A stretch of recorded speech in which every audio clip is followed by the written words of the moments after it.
मार्ग प्रशस्त गरेर त्यसको निम्ति आह्वान गरियोस् र अर्को सरकार बनोस् भन्ने अभिप्रायका साथ सम्माननीय राष्ट्रपतिज्यू समक्ष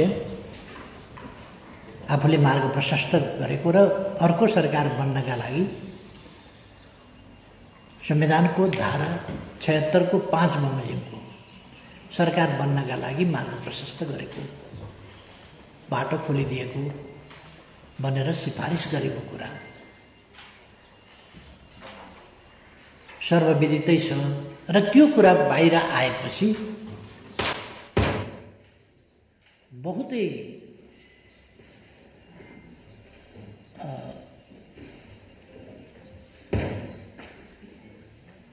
कृत्रिम नाटकीय व्याख्याहरू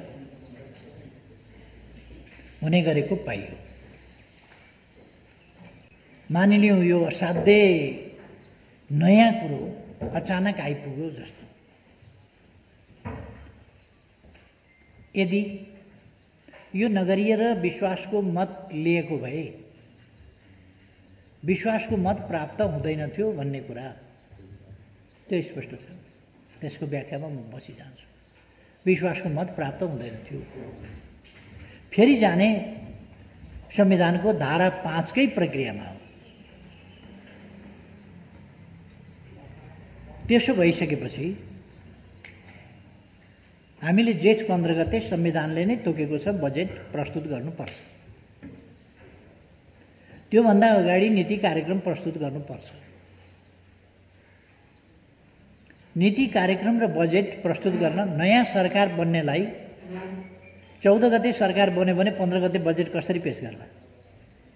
13 गते 12 गते 11 गते सरकार बन्यो भने बजेट कसरी पेश गर्ला? आफ्ना नीतिहरू कसरी सूत्रीकृत गर्ला? कार्यक्रमहरू कसरी तर्जुमा गर्ला? हामीसँग समय धेरै छैन। आज 7 गते भइसक्यो। त्यसकारण हामीले समय लिएर विश्वासको मत लिने कर्मकाण्ड पूरा गरेर अनि विश्वासको मतबाट फेरि पराजित भएर 5 मा गइरहने समयको सुविधा हामीलाई छैन। 5 मै जान पर्ने भइसकेपछि प्रधानमन्त्रीले मार्ग प्रशस्त गरिदिनु र सरकार गठनको बाटो खोलिदिनु समयको चापको हिसाबले र परिस्थितिको हिसाबले उचित मात्रै होइन कि अपरिहार्य भइसक्यो, अत्यावश्यक भइसक्यो। तसर्थ अर्को सरकार बनोस्, वैकल्पिक सरकार बनोस् भनेर वैकल्पिक सरकार निर्माणका लागि आह्वान गर्नका निम्ति यो कुनै छलेर सरकार जोगाउन छलेर सरकार कब्जा गर्न खोजिएको छैन। यो सिलसिला गत 1 वर्षभन्दा बढी समयदेखि चलेको छ। सरकार अरू सबै कुरा छोडेर सरकार परिवर्तनको एकमात्रै उद्देश्य अथवा प्रधानमन्त्रीलाई पदबाट हटाउनु मात्रै उद्देश्य, कुनै विकास निर्माणका काम नभएर होइन, अरू कुनै उपयुक्त कारणका साथ होइन, आग्रहवश र आफू सरकारमा पुग्ने इच्छा वा अस्थायी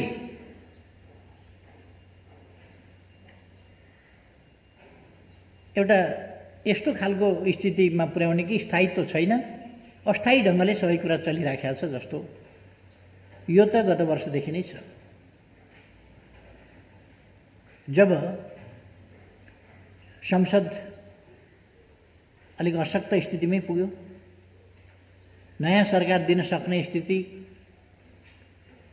मैले प्रधानमन्त्रीको हैसियतमा नयाँ सरकार दिन सक्ने अवस्था देखिन।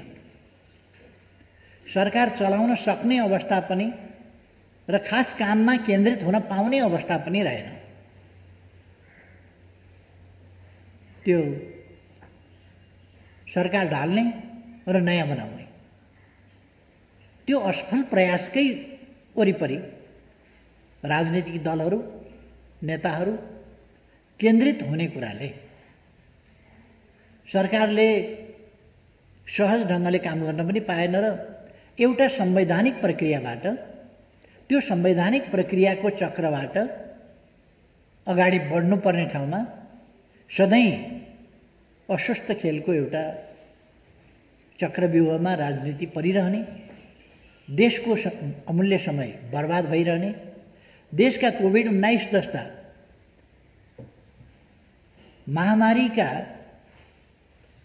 जस्ता गम्भीर समस्याबाट त्यसको सामना गर्नुपर्ने, एकजुट भएर सामना गर्नुपर्ने त छोडिदियो, सरकार आफैले पनि त्यसमा केन्द्रित हुन नपाउने र सरकारलाई अरू ढङ्गले इन्गेज गरिरहने खालका अवस्था भएपछि यहाँहरू सबैलाई थाहा छ, पुष 5 गते मैले प्रतिनिधि सभा विघटनको सिफारिस गरेको थिएँ र वैशाख 17 र 27 मा निर्वाचनको समय तोकेको थिएँ।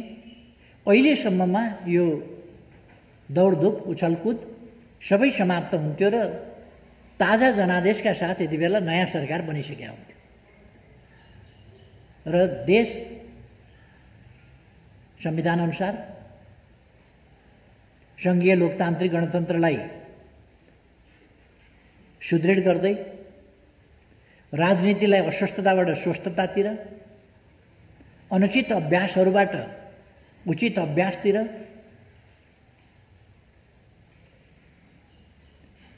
संसदीय गणितको गोटी सारे झैँ उर्तिर पर्तिरका खेलको चङ्गुलबाट राजनीति मुक्त हुने र ताजा जनादेशमा गएर जनताको मूल्याङ्कन के छ, जनताको अभिमत के छ र जनताले आदेश के दिन्छ त्यसअनुसार राष्ट्रिय राजनीति चल्ने, सरकार गठन हुने, चल्ने, यी सबै कुरा जनताको मूल्याङ्कनका आधारमा, जनताले दिएको ताजा जनादेशका आधारमा चल्ने कुरा उपयुक्त हुन्छ भनेर नै मैले प्रतिनिधि सभा विघटनको सिफारिस गरेका थिएँ। संविधानका व्याख्या, संविधान व्याख्या नहुने चिज होइन, व्याख्या हुने चिज हो। व्याख्या गर्दा देशको राजनीतिक परिस्थिति र परिस्थितिसँग मिलाएर परिस्थितिलाई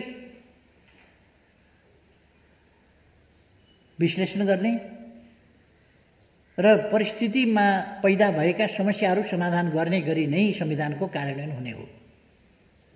त्यसअनुसार नै मैले राजनीतिक विश्लेषण, संविधान वा संवैधानिक प्रावधानहरूको सजीव व्याख्या र देशको समस्या समाधान गर्दै देशलाई अगाडि बढाउने संविधानको प्रयोजन, मर्म, भावना र व्यवस्था अनुसार नै विघटन गरेँ।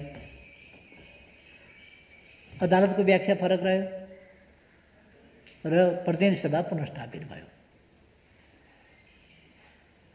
त्यसबेला के भनियो भने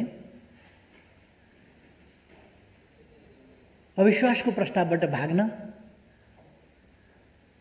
सरकार नछोड्न प्रतिनिधि सभा विघटन गरियो भनियो र पुनर्स्थापना भएपछि मैले भने अविश्वासको प्रस्ताव राख्नुहोस्। तर 2.5 महिनासम्म अविश्वासको प्रस्ताव आएन, किची पनि गएन, किची पनि छँदैछ, अविश्वास पनि आउँदैन। त्यस्तो अवस्थामा मैले राजीनामा माग्ने काम भइराखेको छ। संसदीय अभ्यास अनुसार, प्रक्रिया अनुसार राजीनामा माग्ने होइन, तपाईहरू अविश्वासको प्रस्ताव राख्नुहोस्, पास गर्नुहोस्, सरकार गठन गर्नुस् भनेर मैले आग्रह गरेँ। जुन दाबीका साथ, जुन प्रयोजनका लागि उहाँहरूले मुद्दा लड्नुभएको थियो, त्यो मुद्दा अनुसार नै गर्नुस् मेरो आग्रह रह्यो। तर अविश्वासको प्रस्ताव आएन 2.5 महिनासम्म। अथवा अविश्वासको प्रस्ताव ल्याएर नयाँ सरकार दिन पनि प्रतिनिधि सभा सफल रहेन।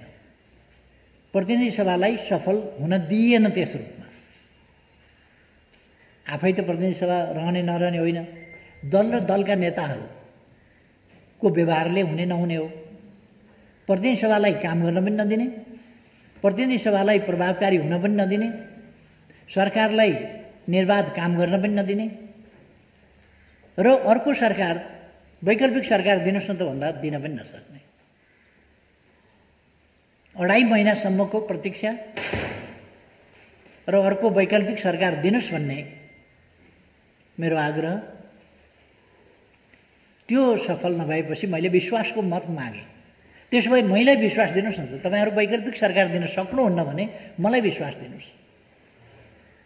म तपाईँहरूसँग सल्लाह गरेर परामर्शमा सहमतिका साथ अगाडि बढ्न तयार छु। तनाव होइन राष्ट्रिय राजनीतिको। मैले यहाँहरूले मेरो मन्तव्य पनि मेरो प्रतिनिधि सभामा मैले विश्वासको मत किन दिनुहोस् भनेर माग्दा बोलेका कुराहरू पनि यहाँहरूलाई याद होला। मैले भने राष्ट्रिय राजनीतिलाई यति बेला, जति बेला हामी कोभिडको मारबाट पनि अगाडि आक्रान्त भइराखेका छौँ, त्यस्तोमा यस्तो परिस्थितिमा वैकल्पिक सरकार बन्न सकेन, बन्न सक्दैन भने मलाई समर्थन दिनुहोस्। मैले विश्वासको मत मागेँ। विश्वासको मत नदिनका लागि राष्ट्रिय राजनीतिमा यस्तो फोहोरी घिनलाग्दो चक्रव्यूह, यो महाभारतकालीन चक्रव्यूहमा नीति विधि तोडेर, युद्धका नियमहरू तोडेर, आचार संहिता तोडेर, मर्यादाहरू तोडेर, इमान जमान छोडेर घेराबन्दी गरेर अभिमन्युको हत्या भएको थियो। यसपल्ट विश्वासको मत नपुगोस् भन्नका लागि दलहरूभित्रै विग्रह, दलहरूको मर्यादा, दलहरूको अनुशासन, दलीय अनुशासन, लोकतान्त्रिक मूल्य मान्यता पनि छोडेर दलभित्रैबाट समेत तपाईँ सोच्न सक्नुहुन्छ 27 जना मान्छे गुटगत हिसाबले, अनुशासनहीन ढङ्गले, लोकतान्त्रिक मूल्य मान्यता विपरीत अनुपस्थित हुने र सरकार डाल्ने खेलमा दलभित्रैबाट विपक्षीसँग मिल्ने र विपक्षीसँग मिलेर सरकार ढाल्न खोज्ने खालका प्रयासहरूलाई लोकतन्त्रमा के भनिन्छ? के यी प्रयासहरू स्वस्थ प्रयास हुन सक्छन्? लोकतान्त्रिक मूल्य मान्यता अनुसारका हुन सक्छन्? यी प्रयासहरू, यस्ता प्रयासहरू कुनै पनि हिसाबले नैतिक हुन सक्छन्? त्यस्तो होइन। त्यहाँसम्मका प्रयास भए। अरू त अरू, अन्तर्ध्वंस मचाउनेदेखि लिएर भित्रैबाट मिर्जाफर र मीर कासिमहरू सिर्जना गरिए र मिर्जाफर र मीर कासिमहरू सक्रिय भएर इतिहासमै कलङ्कित हुने खालका अपराधिक क्रियाकलापहरू गरे सरकार ढाल्ने प्रयोजनका लागि, विश्वास प्राप्त नहोस् भन्नका लागि। विश्वास प्राप्त भएन। त्यसपछि संविधानको धारा 76 को उपधारा 2 बमोजिमको सरकार बनोस् भनेर 3 दिनको समय सम्माननीय राष्ट्रपतिज्यूले उपलब्ध गराउनुभयो। फेरि विकल्प पनि दिन नसक्ने, वैकल्पिक सरकार पनि दिन नसक्ने, भइरहेको सरकार नढाली नहुने, ढाल्न पनि नसक्ने, त्यसलाई काम गर्न पनि नदिने, अर्को सरकार बनाउनुहोस् भन्दा अर्को सरकार पनि नबनाउने। अनि विश्वासको मत लिँदा यहाँहरूलाई सम्झना होला, विश्वासको मत प्राप्त गर्दिन भन्ने थाहा हुँदाहुँदै विश्वासको मत लिन किन आएको? यहाँ किन यो नाटक मञ्चन गरेको? विश्वासको मतको पाउँदिन भन्ने त थाहा थियो। यो विपक्षी दल होस् या अरू सरकारमा असहभागी विपक्षीहरू, प्रमुख प्रतिपक्षले पनि त्यही भाषा बोल्यो। पाउँदिन भन्ने थाहा हुँदाहुँदै किन आएको? अरू विपक्षी दलहरूले पनि त्यही बोले, पाउँदिन भन्दा भन्दै किन आएको?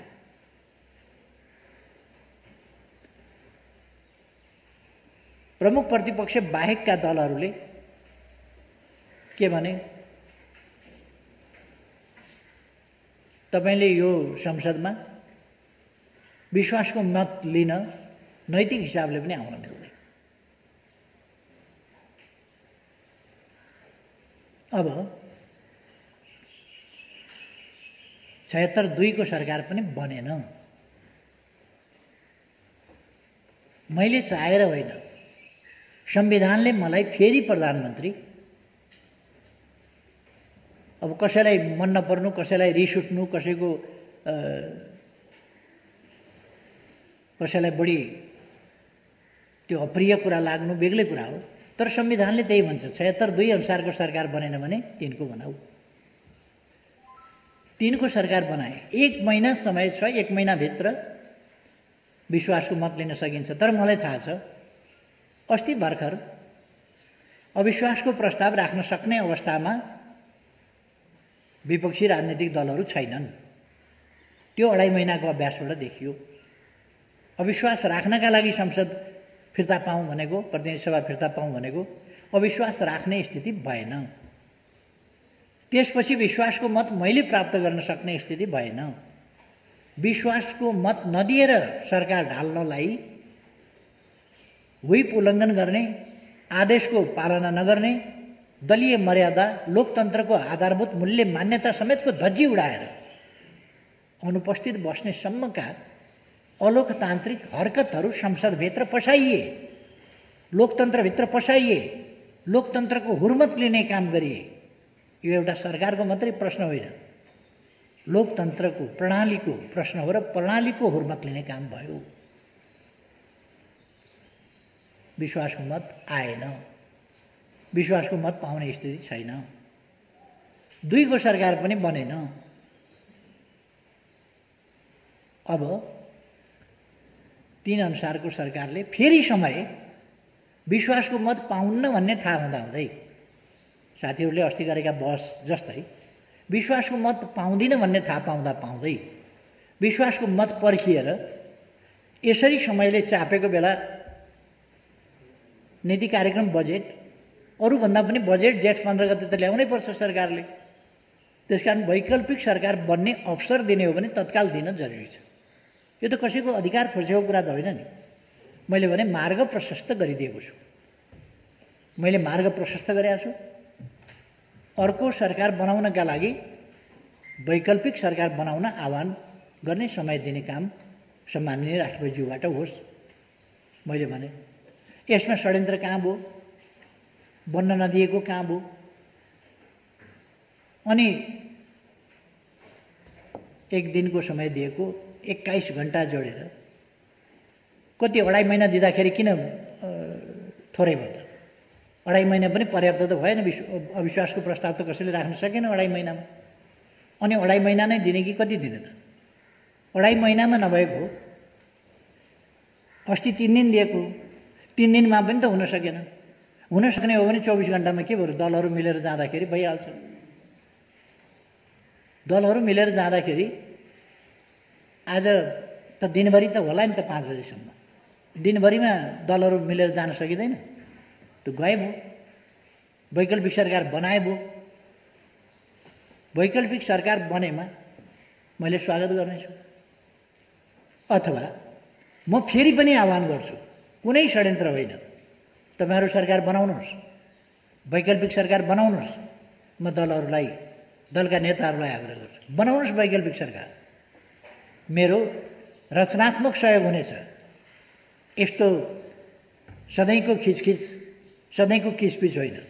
सहयोगका साथ मेरो दल त्यस सरकारलाई सहयोगी भावनाका साथ अहिलेको कोभिडको विरुद्ध र अघि पछि पनि अरू इस्युमा पनि सहयोगी भावनाका साथ मेरो दल प्रस्तुत हुनेछ। सरकार बनाउनुहोस्। सक्नुहुन्न भने मलाई समर्थन गर्नुहोस्। कसले विघटन गर्न खोज्यो संसद, मलाई समर्थन गर्नुहोस्। मैले अस्ति पनि भने समर्थन गर्नुहोस्। समर्थन पनि नगर्ने, आफू बनाउन पनि नसक्ने कि मलाई समर्थन गर्नुहोस्, राष्ट्रिय सरकार बनाऊ, आउनुहोस् न त। समर्थन मात्रै गर्ने होइन, सहयात्रा गरौँ। कोभिडका विरुद्ध यसरी लड्नु छ। कोभिडका विरुद्ध साझा लडाइँ लडौँ, संयुक्त लडाइँ लडौँ कोभिडका विरुद्ध। सबै सरकारमा सामेल हौँ। यति बेर यो महामारीका बेला राष्ट्रिय सङ्कट, अन्तर्राष्ट्रिय सङ्कटको एउटा स्थिति बनिरहेको छ। यस्तो बेलामा हामी सबै मिलेर कोभिड-19 का विरुद्ध लडौँ, राष्ट्र एकजुट भएर लडौँ। तपाईहरु बनाउनुहोस्। रचनात्मक भूमिका हाम्रो हुनेछ। छलफल गरौँ। अझ मैले आज बिहान मात्रै शेरबहादुर देउवाजीलाई फोन गरेर कुरा गरेँ। तपाईहरु सरकार बनाउनुहोस्, हामी प्रतिपक्षमा बसेर शान्त, संयमित र सहयोगी भूमिकाका साथ प्रस्तुत हुनेछौँ। तपाईहरु बनाउनुहोस् सरकार। होइन राष्ट्रिय सरकार बनाऊ, आउनुहोस् मेरो नेतृत्वमा राष्ट्रिय सरकार बनाऊ। मैले सबैलाई समेटेर साझा समस्याका विरुद्ध लड्नका निम्ति भूमिका खेल्नेछु। मैले अर्को पनि भने, तपाईहरु राष्ट्रिय राजनीतिलाई विभाजित बाटोमा लाने मात्रै प्रयास नगर्नुहोस्। यदि तपाईहरुको उपयुक्त विकल्प केही छ भने त्यो प्रस्तुत गर्नुहोस्, म त्यसमा पनि भन्छु। उपयुक्त विकल्प केही छ भने प्रस्तुत गर्नुहोस्।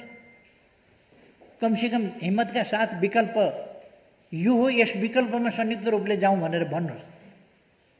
त्यो पनि उहाँहरू गर्न नसक्ने। उहाँहरू पोलिटिक्सलाई, राजनीतिलाई कन्फ्रन्टेसनतिर, तनावतिर, परस्परमा घृणातिर हिजोदेखि आजसम्म बोलिएका, हिजो बेलुकादेखि आजसम्म बोलिएका हामी भाषाहरू हेरौँ। कस्ता भाषा, गाली गलौज। संविधान के भयो? कसले थिचोमिचो गर्यो संविधानमाथि? वैकल्पिक सरकार बनाउन छोडिदिँदाखेरि पनि संविधानमाथि थिचोमिचो हुन्छ।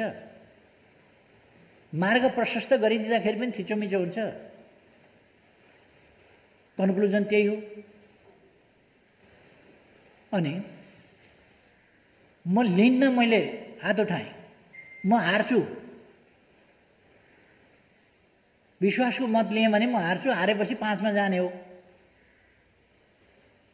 अब 5 मै जाने हो भने जाउँ त 5 मै।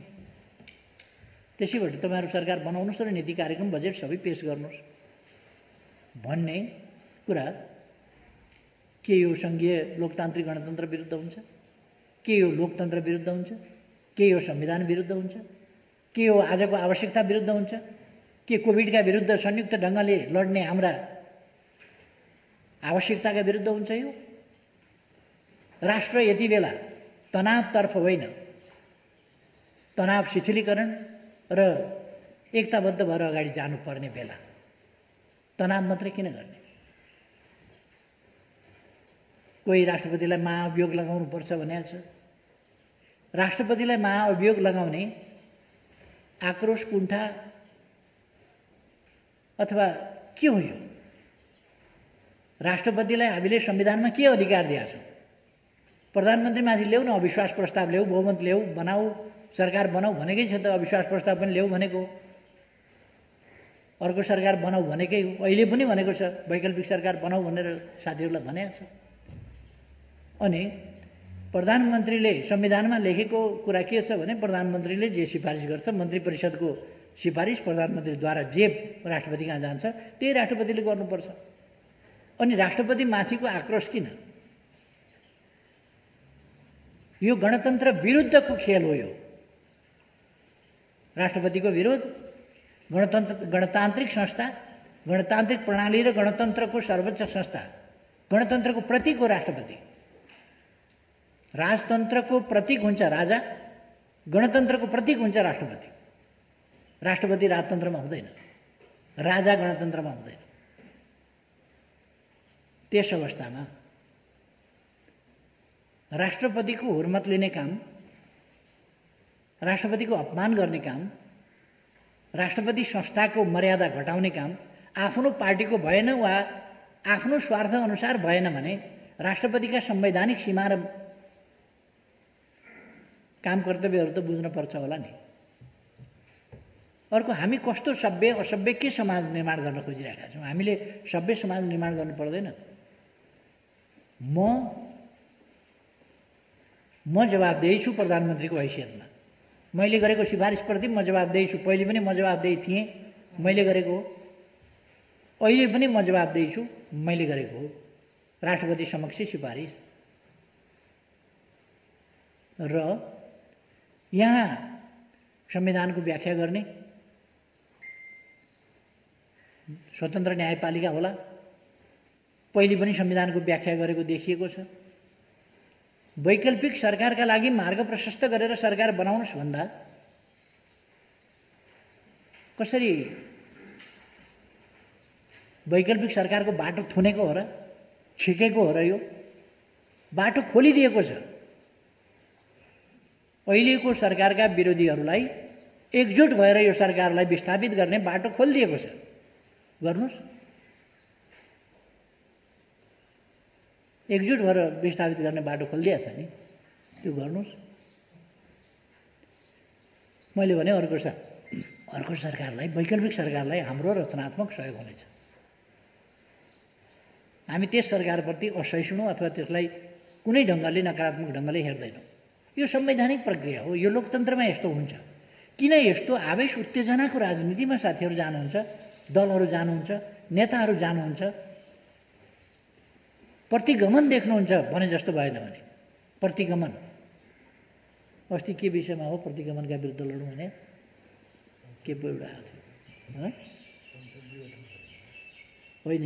यो अस्ति भर्खर के हुँदाखेरि हो? शपथ। सरकार बन्यो, मैले शपथ ग्रहण गरेँ। प्रतिगमन भयो, सबै जनता, जान्ने सुन्ने बुद्धिजीवी पत्रकार सबैजना मिलेर, राजनीतिक दलहरू मिलेर, सबै मिलेर प्रतिगमन भयो देशमा। केपी ओलीले शपथ लियो, फेरि शपथ लियो, प्रतिगमन भयो, लडौँ प्रतिगमनका विरुद्ध भन्ने आह्वान। ताज्जुब लाग्छ। कसले शपथ ग्रहण गर्यो भने, को प्रधानमन्त्रीमा नियुक्त भयो भने क्रान्ति हुने, यही संविधान अन्तर्गत होला। कसले शपथ लियो भने प्रतिगमन हुने, प्रतिक्रान्ति हुने।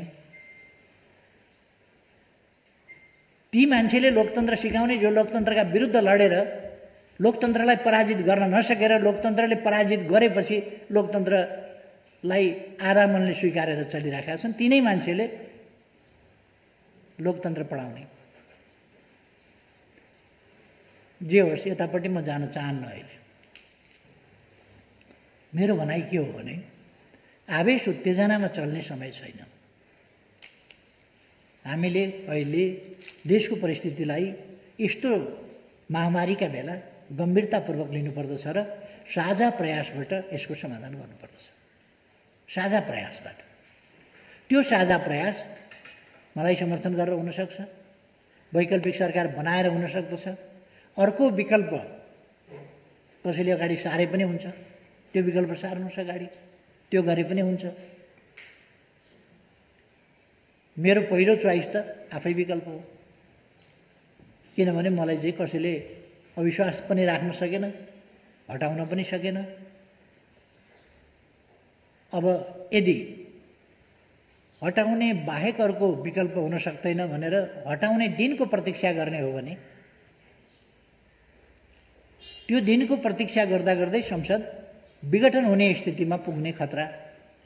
किन यो 2-3 मा पुर्याएको त उहाँहरूले हो नि, 2बाट 3, 3बाट 5 पुर्याएको त उहाँहरूले हो। उहाँहरूले अहिले अत्तो थापेको के भने 4 दिन पछाडि संसद बोलाएर विश्वासको मतमा पराजित भएर जाने हो भने 12-13 गते नयाँ सरकार बनेर बजेट कसरी पेश गर्छ? त्यसकारण यो त छोटो बाटो सजिलो बनाइदिएको छ, यसमा अल्मलिनु पर्ने आवश्यकता छैन। त्यसकारण मेरो चाहिँ पत्रकार साथीहरू मार्फत तपाईहरूलाई पनि यस विषयलाई सही ढङ्गले बुझिदिन म आग्रह गर्न चाहन्छु।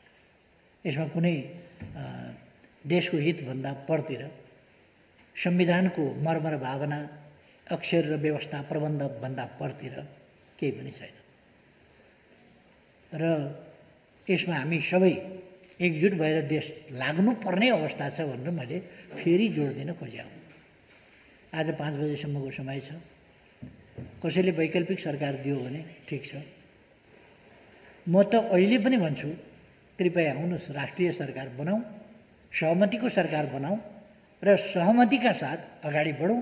सहमतिका साथ कोभिड-19 जस्ता कुराहरूको सामना गरौँ र देशलाई विकासको बाटोमा अगाडि लैजाउँ। लोकतन्त्रलाई स्वस्थ ढङ्गले सुदृढ गर्दै अगाडि जाउँ। अस्वस्थताको बाटोबाट लोकतन्त्र भनेको एउटा स्वस्थताको प्रणाली हो। लोकतन्त्र भनेको अत्तो थाप्ने प्रणाली होइन, सही कुरामा चल्ने प्रणाली हो। त्यसकारण तथ्य सत्यमा आधारित भएर अगाडि बढौँ, स्वस्थताका साथ अगाडि बढौँ, लोकतन्त्रलाई सुदृढ गरौँ। यही कुरा मैले भन्न खोजेको हुँ।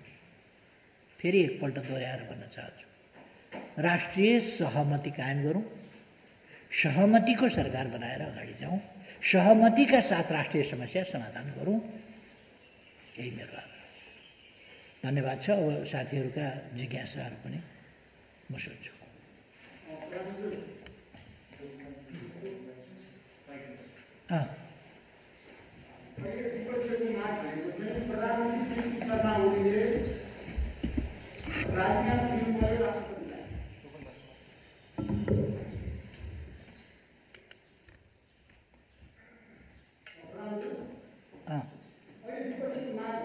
प्रधानमन्त्री केपी शर्मा ओलीले पहिला राजीनामा दिनु पर्यो, राष्ट्रपति सामु गएर, अनि तपाईँ पदमुक्त भइसकेपछि संविधानको धारा 76 को 5 अनुसारको संयुक्त सरकार बनाउनको लागि राष्ट्रपतिले आह्वान गर्नु पर्यो। अहिले माग भनेको त्यसो भएन भने राष्ट्रपति विरुद्ध र प्रधानमन्त्री विरुद्ध हामी मोर्चाबन्दी कसेर जान्छौँ र प्रधानमन्त्रीलाई पनि हटाउँछौँ। यदि संसदबाट हटाउन सक्दैन सडकबाट हटाउँछौँ र राष्ट्रपतिमाथि महाभियोगको प्रस्ताव ल्याउँछौँ भनेर अहिले शेरबहादुर देउवाघरमा मिटिङमा एउटा निष्कर्ष निकालेको छ। त्यसमा चाहिँ तपाईँको पार्टीको वरिष्ठ नेता माधव नेपालले पनि के भन्नुभयो भनेदेखि अहिले भर्खरै म अब केपी शर्मा ओलीको विरुद्धमा जान्छु, सकेसम्म म 40% पुर्याएर ल्याउँछु, पार्टी छोडेर म प्रधानमन्त्री बन्छु, होइन भने तपाईँहरू प्रधानमन्त्री बन्न तयार हुनुहोस्, म साथ दिन्छु भनेर आउनु भएको छ। अब माधव नेपाललाई तपाईँ कसरी कारवाही गर्नुहुन्छ? कार्यदल बन्यो र रामबहादुर थापाबाजा यहीँ हुनुहुन्छ, तपाईँको उम्मेदवार, उहाँलाई पराजित गरी राष्ट्रिय सभामा। अब तपाईँ पार्टीभित्र अनुशासन कसरी कायम गर्नुहुन्छ? पहिलो प्रश्न। दोस्रो प्रश्न, अबको स्थितिमा यदि 5 वर्षसम्म कुनै पनि पोलिटिकल पार्टीले बहुमत पुर्याउने सम्भावना देखाएको छ, तपाईँ चाहिँ आफू बहुमत पुर्याएर जानुहुन्छ जानु राष्ट्रपतिसँग? हिजो राति जानुभयो भयो, त्यससँग पुगेको छैन बहुमत। यदि तपाईँले बहुमत पुर्याउन सक्नु भएन भने तेस्रो प्रश्न, अब संसद विघटन गर्नु, यसको दोष कसलाई दिनुहुन्छ? सामान्य कुरा छ।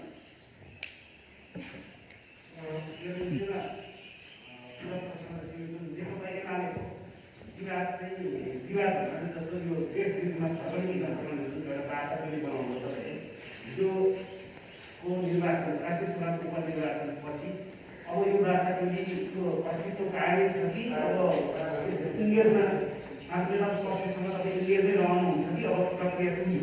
त्यस प्रश्न राख्नुहुन्छ।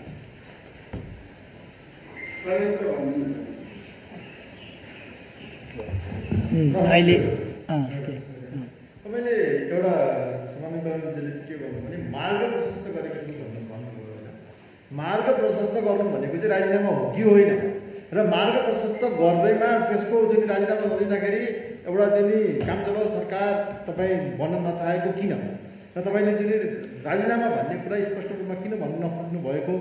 र त्यो आधारमा तपाईँले चाहिँ यदि राजीनामा भनेर भन्न नसकेको आधारमा तपाईँले फेरि अरू दिन किन पर्खिन सक्नु भएन? तपाईँलाई बजेटको पिर रहेछ, तपाईँलाई निश्चित कार्यक्रमको समस्या रहेछ, अथवा तपाईँलाई देशमा त्यो छ नि गैर संवैधानिक हुन्छ अथवा नियम विपरीत हुन्छ भन्ने लागेको छ भने तपाईँलाई अझै समय थियो।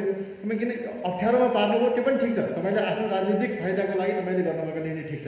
तर यो मार्ग प्रशस्त भन्ने कुरा चाहिँ संविधानमै नभएको यो नयाँ कुरा कसरी ल्याउनु? तपाईँले राजीनामा दिनुपर्ने कुरामा मार्ग प्रशस्त मात्रै कसरी गर्नु? अहिले यतिबाट जाउँ। एउटा सोधिहाल्छु। अच्छा, यो यहाँले चाहिँ राष्ट्रिय सरकारको कुरा गर्नुभयो। राष्ट्रिय सरकार भने चाहिँ यहाँकै नेतृत्वमा मात्रै हुनसक्छ कि अरू कसैको नेतृत्वमा तपाईँ राष्ट्रिय सरकारमा जान तयार हुनुहुन्छ?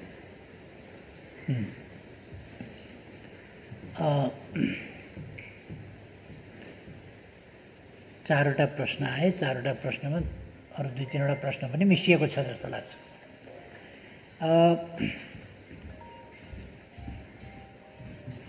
पहिलो कुरा मातृकाजीको प्रश्नबाट जाउँ कि जस्तो लाग्यो मलाई। एउटा जेठ 2 गते फर्किने या नेकपा एमाले भित्रको समस्या कसरी समाधान गर्ने भन्ने, एमाले भित्रको समस्या यो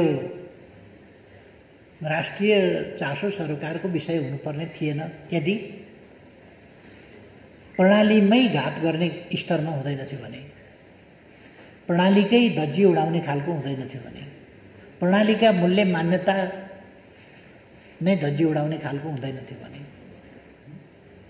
र यो त कस्तो हो भने सामान्य एउटा इस्युको कुरा होइन। कर्णालीमा फ्लोर क्रस गराए,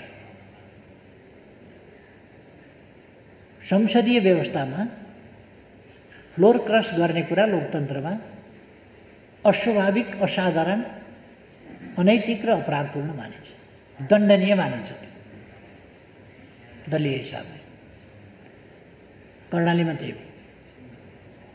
त्यसै गरी रामबहादुरजी यहीँ हुनुहुन्छ, पार्टीले उहाँलाई उम्मेदवार बनायो र हाम्रै पार्टीभित्रका केही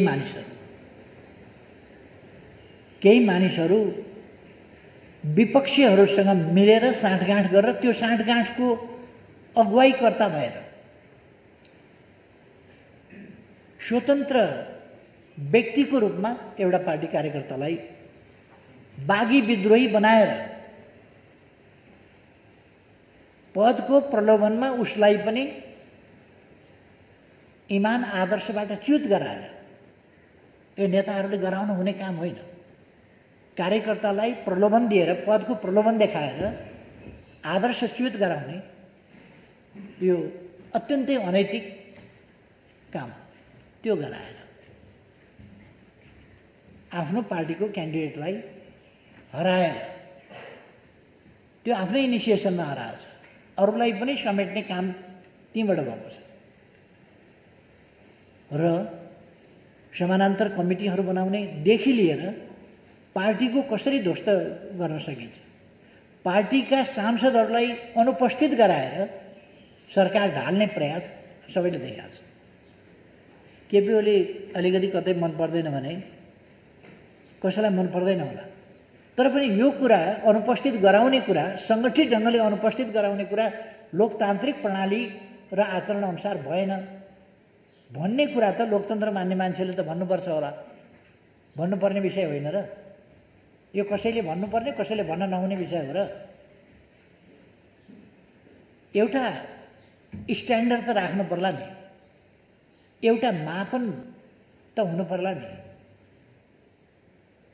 त्यो कुनै मापक नहुने, कुनै स्ट्यान्डर्ड नहुने र लोकतन्त्र भनेको छाडातन्त्र, अराजकतन्त्र त्यो त होइन। लोकतन्त्र भनेको त एउटा अनुशासित, व्यवस्थित प्रणाली हो। लोकतन्त्र भनेको कानुनको राजमा चल्ने प्रणाली हो, त्यसलाई धज्जी उडाउने काम। यसको समाधान हामी गर्छौँ र पार्टी तपाईँले सोधे जस्तै पार्टी अनुशासनहीन र अराजकतामा पार्टी चल्दैन। त्यसकारण पार्टीलाई अनुशासनहीनता र अराजकताको यो फोहोरी खेल मैदान जस्तोबाट एउटा सिद्धान्त आधारित, सिद्धान्तनिष्ठ, गन्तव्यनिष्ठ, सङ्गठित, अनुशासित, सक्रिय संस्थाको रूपमा विकास गर्नुपर्छ।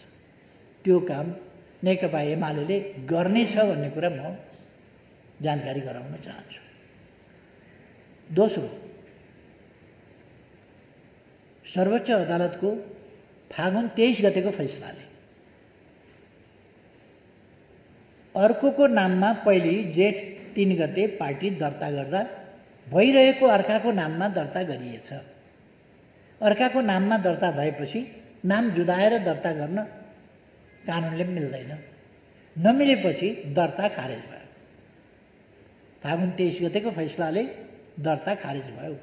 दर्ता खारेज भएपछि पार्टीहरू दर्ता पूर्वको स्थितिमा फर्किए। सर्वोच्च अदालतले पार्टी फुटाइदियो भन्ने कुरा होइन। दर्ता पूर्वको त्यो, किन दर्ता चाहिँ सदर हुन सकेन अर्काको नाममा भएको हुनाले सदर नभएपछि दर्ता पूर्वको स्थितिमा फर्किए। दर्ता पूर्वको स्थितिमा फर्किएपछि अदालतले भन्यो, निर्वाचन आयोगलाई आदेश दियो कि फेरि अरूसँग नजुदाइकन नयाँ नाम लिएर आउने समय देऊ। निर्वाचन आयोगले 15 दिनभित्र नयाँ नामका साथ दर्ता गर्न आऊ, पुनः दर्ता गर्न आऊ भन्यो। त्यसपछि मैले सर्वोच्च अदालतले दर्ता खारेज गरेको हुनाले पुनः दर्ता गर्नु पर्यो। पुनः दर्ता गर्न जाने कि नजाने कमसेकम हामी सल्लाहसँगले गरौँ। मैले प्रचण्डजीलाई फोन गरेँ। तपाईँहरू सबैलाई थाहा छ, प्रचण्डजीले मेरो फोनको धज्जी उडाएको, माखौल उडाएको तपाईँहरूलाई थाहा छ। मलाई उनसँग भेट्न कुरा गर्न मन छैन भनेको।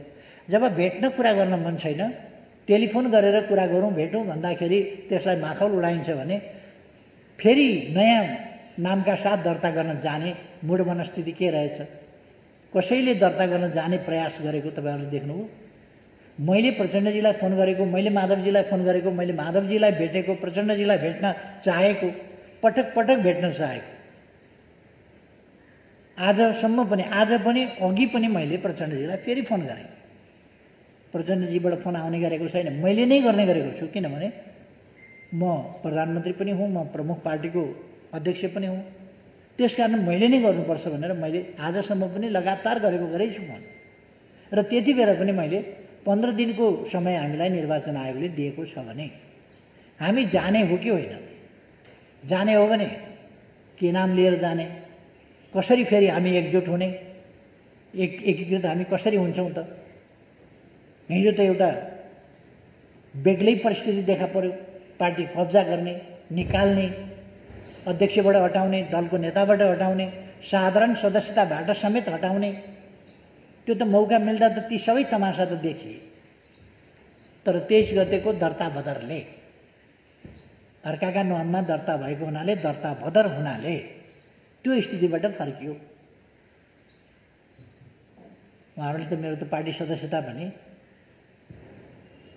पार्टी सदस्यता पनि कमसेकम पार्टी सदस्य भएको 52 वर्षपछि उहाँहरूले मेरो पार्टी सदस्यता त झ्वाम पारिदिनु भएको थियो। त्यसबाट त्यो सदस्य, त्यो फैसलाले स्वतः फिर्ता भयो। अरू साथीहरूको पनि त्यस्तै हो।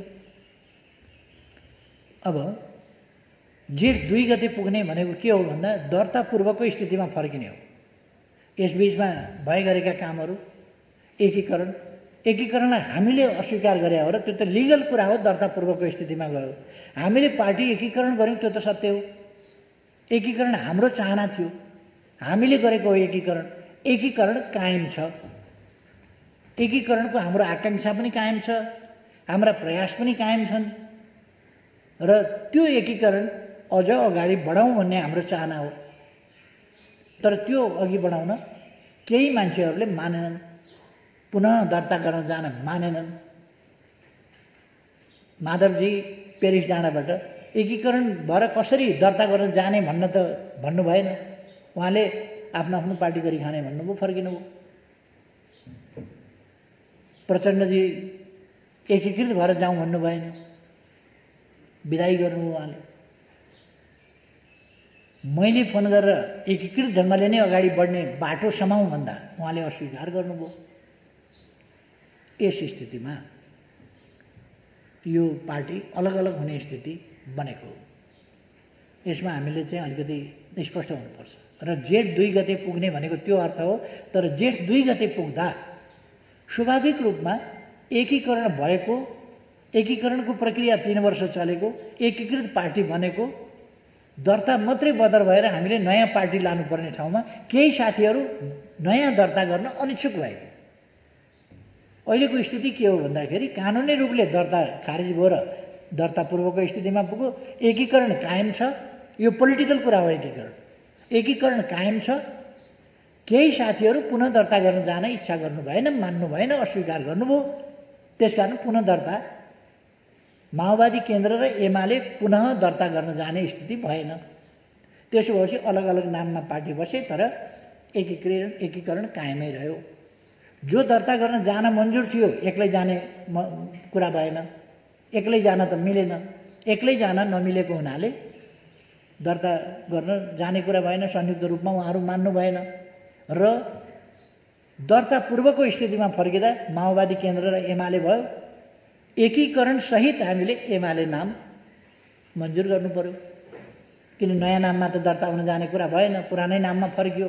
नयाँमा नगएपछि एमाले नै नाम भयो। तर यो हाम्रो एकीकृतै पार्टी हो, एकीकरण सहितको पार्टी हो र राजनीतिक रूपमा हामी एकीकृत छौँ। दर्ता पूर्वको स्थिति त्यो हो। त्यसलाई अस्वीकार गर्न सकिँदैन। त्यो एकीकरणबाट आएका साथीहरू जो त्यसरी आए, एकीकृत छन्, एकीकरण छँदैछ। त्यसकारण कोही पनि एकीकृत भएका साथीहरू पूर्व माओवादी केन्द्रमा फर्किएन, एकीकृत पार्टीमै बसे। अवस्था त्यो हो। त्यसकारण यसमा इन्गेज गर्ने कि नगर्ने भन्ने कुरा होइन। हामीले पोलिटिकल्ली गरेको एकीकरण कायम छ, एकीकरणै हो। नाम एमाले भयो, किनभने अर्को नाम लिएर दर्ता गर्न जान अर्को पार्टी मानेन। त्यसपछि हामीले नाम अर्को फेरिरहनु पर्ने आवश्यकता भएन। पहिलेकै जुन थियो त्यही भयो। यसमा म त्यो स्पष्ट गर्न चाहन्छु। र हाम्रो इन्गेज गर्ने कुरा होइन। हामीले समस्या समाधान गर्न खोजेका हौँ, तर उहाँहरूको समस्या समाधान गर्ने मनसाय नदेखिएर हिजोसम्म पनि चरम अलोकतान्त्रिक, अनैतिक, अनुशासनहीन काम हिजो मात्रै पनि गर्नुभएको छ। यसप्रति हामी उहाँहरूसँग यसको हिसाब किताब त गर्नैपर्छ, गर्नेछौँ। अब उहाँले उठाउनु भएको थियो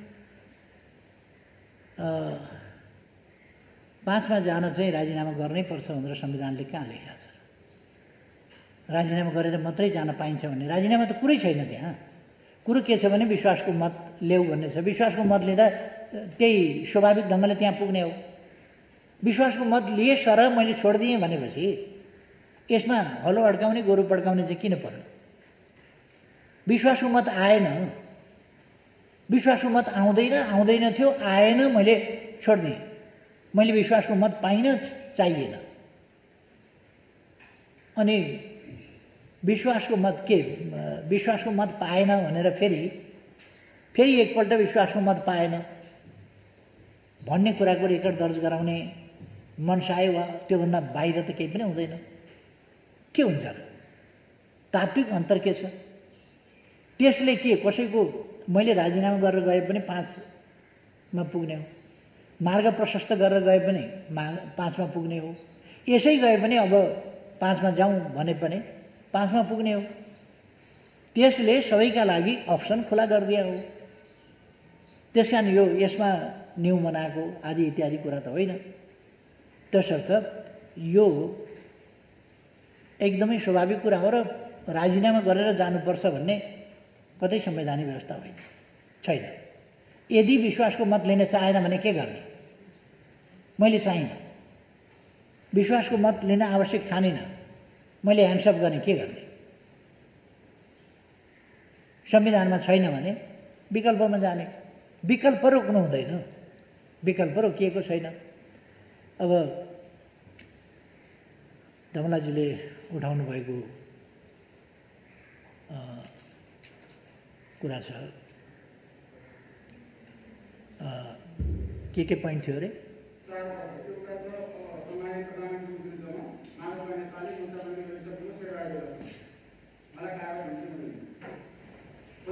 दोस्रो प्रश्न, अब कसैले बहुमत पुर्याएन भने र प्रधानमन्त्री बहुमत पुर्याउनलाई पहल गरिदिन गए साँझ 5 बजीसम्म, जसमा सम्पूर्ण वार्ता भइरहेको छ। मन्त्र ठाकुर राज्य मन्त्रीसँग यो राज्य संहिता भएर हिँडेर आएको छ। उहाँले सरकारले तपाईँ फेरि पनि बहुमतकै सरकार बनाउने कि मुलुकलाई चुनावमा लिएर जाने? तेस्रो प्रश्न चाहिँ राष्ट्रपिता माओवादीलाई माओवादी केन्द्र नेपाली कङ्ग्रेस सहमत भइसकेको अवस्था छ, पहिला कसरी हुन्छ? माओवादी र नेपाली कङ्ग्रेस र माओवादी सहमत भइसकेको अवस्था। अनि सहमत हुँदा के हुन्छ? सङ्ख्या दुध उम्लिन्छ। 61 र कति 50, 61 र 49, 110 भयो होइन? अनि 110ले सरकार बन्छ त 121 त मसँग छ। अनि के चिताएको त त्यो? त्यसको केही अर्थ भएन। उहाँहरू मिल्नुभएको, जसपाले उहाँहरूलाई समर्थन गरेको थाहा छैन मलाई। म भनिरहेको छु अहिले पनि, म चुनावमा नलैजाउँ देशलाई, कि वैकल्पिक सरकार बनाउनुहोस् कि मलाई समर्थन गर्नुहोस्। यो पनि मन्जुर छैन, त्यो पनि मन्जुर छैन भने विकल्प के छ त? त्यो पनि अगाडि सार्नुहोस् न त, त्यो पनि अगाडि सार्नुहोस्। अनि उहाँहरूले मलाई लखेट्ने, उहाँहरूले मलाई लखेट्ने, लखेटेको लखेटै गर्ने, अनि मैले किस्तीमा लगेर चढाइदिनु पर्ने।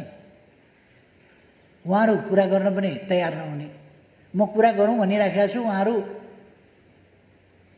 त्यो कपडा बुन्ने तानको सटर जस्तो दक्षिण उत्तर गरेर यहाँ बिचमा किन अडिनुहुन्न? बनाऊ सरकार, मिलाऊ भन्दाखेरि किन मान्नुहुन्न? एकैचोटि स्वाटै दक्षिण, एकैचोटि स्वाटै उत्तर किन? त्यो उत्तर दक्षिण नि त्यो ब्याट्सम्यानले ब्याट्सबाट बल उम्कायो, अर्काले च्याप्प समातिसक्यो, अब रन बनाउँछु भनेर कुदेर हुन्छ? त्यसपछि कुदेर हुन्छ? बल अर्काले समातिसकेपछि अनि रन बनाउन कुद्ने। यो जति उत्तर दक्षिण रन बनाउन कुदे पनि कति रन बन्छ? घरमा गएर जोड्न काम लाग्छ, राजनीतिमा काम लाग्दैन। तसर्थ मेरो आग्रह के छ भने, देशलाई चुनावमै गयो देश भने पनि, उहाँहरूले चुनावमै पुर्याउनु भयो भने पनि, यसो पनि नमान्ने त्यसो पनि नमान्ने केही पनि नमान्ने गरेर चुनावमै पुर्याउनु भयो भने पनि आकाश खस्ने कुरा होइन। यो संवैधानिक प्रक्रिया हो, आकाश खस्ने कुरा होइन। त्यो पुग्यो भने स्वतन्त्र निष्पक्ष शान्तिपूर्ण ढङ्गले स्वतन्त्र निष्पक्ष चुनाव गराउनुपर्छ। जनताको अभिमत के हो त्यसबाट आउनुपर्छ। चुनावै भयो भने पनि आकाश खस्छ भन्ने कुरा होइन। तर चुनाव त अब यो मङ्सिरमा नभए अर्को मङ्सिरमा त गर्नै पर्छ।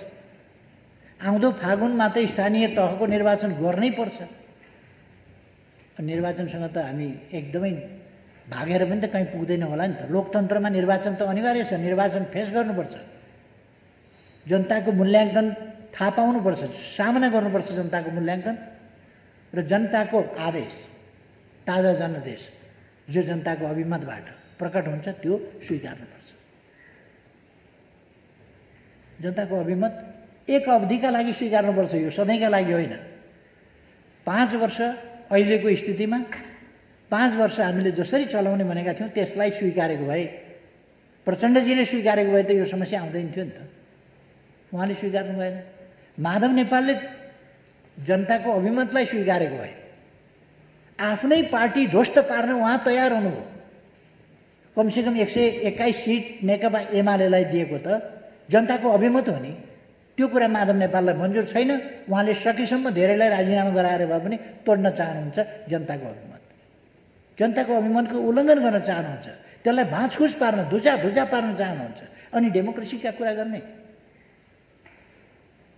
बिहानै बेलुकै कोटेश्वर धाएर नेकपा एमाले फुटाउन उद्योग गर्नुहुन्छ अनि लोकतन्त्रका कुरा गर्ने, अस्थिरताको खेती गर्ने अनि फेरि लोकतन्त्रका कुरा गर्ने, यी कुराहरू शोभनीय हुन सक्दैनन्। अब अघि मैले मातृकाजीको प्रश्नकै जवाफमा भनिसकेँ, यी सबै बिचमा गरिएका पार्टीका आन्तरिक गडबडीहरू, आन्तरिक अनुशासनहीनता र अराजकताका समस्याहरू, तिनको पार्टीले समाधान गर्नेछ। त्यो त पार्टीले, कमिटीले बसेर छलफल गरेर, उहाँहरूसँगै पनि छलफल गरेर सच्चिन सुध्रिन तयार हुनुहुन्छ भने मौका दिएर त्यसरी काम गरिनेछ, तर समस्याहरू समाधान गरिनेछ। अर्को कुरा, नेकपा एमाले देशको प्रमुख राजनीतिक पार्टी, पपुलर भोटको हिसाबले पनि र सिटको हिसाबले पनि जनताले सर्वाधिक मत र सिट दिएको, अर्थात् सर्वाधिक विश्वास गरेको, भरोसा गरेको पार्टीको हैसियतले यसको काँधमा लोकतन्त्रलाई यताउता हुन नदिने, संविधानको रक्षा र कार्यान्वयन गर्ने गराउने, सङ्घीय लोकतान्त्रिक गणतन्त्रात्मक प्रणाली र हाम्रो संविधानले गरेका आधारभूत कुराहरू, व्यवस्थाहरू, यी कुराहरूको रक्षा गर्ने सबभन्दा बढी कर्तव्य पनि आफ्नो काँधमा छ भन्ने ठान्छ र त्यसै अनुसार त्यसको रक्षाका निम्ति यो उभिन्छ। लोकतन्त्रको भविष्यमा कुनै तलमाथि पर्न दिइने छैन, किनभने नेकपा एमाले यस देशमा छ र सङ्घीय लोकतान्त्रिक गणतन्त्रको रक्षाका निम्ति, संविधानको रक्षा, कार्यान्वयन, त्यसका निम्ति, प्रभावकारी कार्यान्वयनका निम्ति नेकपा एमाले यो अग्रभागमा उभिएर लडाइँ गर्छ।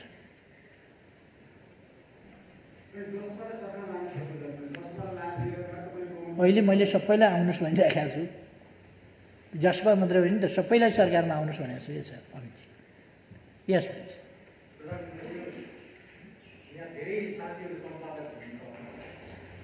हामी सम्पादक हुँदा चाहिँ पब्लिसरले सम्पादकले राजीनामा नदिकन अर्को सम्पादक खोज्ने चलन छ। अनि हामी पनि ठिक छ, अर्को सम्पादक खोज्नुहोस्, आएपछि हामी राजीनामा दिन्छौँ, त्यति दिनसम्म पत्रिका चलोस् भन्छौँ। त्यो चाहिँ निजी कम्पनी हो। तर प्रधानमन्त्री पद र प्रधानमन्त्री चाहिँ सार्वभौम जनताले चुनेको, सार्वभौम संसदले चुनेको प्रतिनिधि हो र प्रधानमन्त्री कायमै रहँदाखेरि, एउटा प्रधानमन्त्री कायमै रहँदाखेरि राष्ट्रपतिले अर्को प्रधानमन्त्री खोज्ने प्रक्रिया सुरु गर्न मिल्छ। भोलि पनि कुनै प्रधानमन्त्रीले राजीनामा दिएको छैन, ऊ कायमै छ, राष्ट्रपतिले त्यसरी खोज्यो भने त त्यो त अनैतिक, असंवैधानिक हुन्छ होला नि। र खास सिधा प्रश्न गर्न खोजेको, प्रधानमन्त्रीजीले त्यसलाई सिधा जवाफ दिनु भएन। यसैमा म जोडिहाल्छु, अर्को पनि छ, प्रधानमन्त्रीलाई सजिलो हुन्छ। तपाईँ आजका दिनसम्म राजीनामा दिनुभएको छैन र प्रधानमन्त्री नै कायम हुन्छ। तपाईँले विश्वासको मत लिने समय पनि सकिएको थिएन। समय सकिएको भए राष्ट्रपतिजीले आह्वान गर्न सक्नुहुन्थ्यो। अब तपाईँ ऋषिजीले सोध्नुभयो, त्यसको पनि उत्तर नआएर मैले यसैमा थप्ट्याएको। तपाईँ भरे 5 बजेसम्म तपाईँको नेतृत्वमा फेरि अर्को सरकार बनाउन भनेर दाबी गर्नुहुन्छ कि हुन्न? तपाईँ प्रधानमन्त्री अलरेडी हुनुहुन्छ, म फेरि प्रधानमन्त्री बन्नु पऱ्यो भनेर दाबी लिएर जानुहुन्छ कि जानुहुन्न? पहिलो प्रश्नमा चाहिँ के छ भने नि,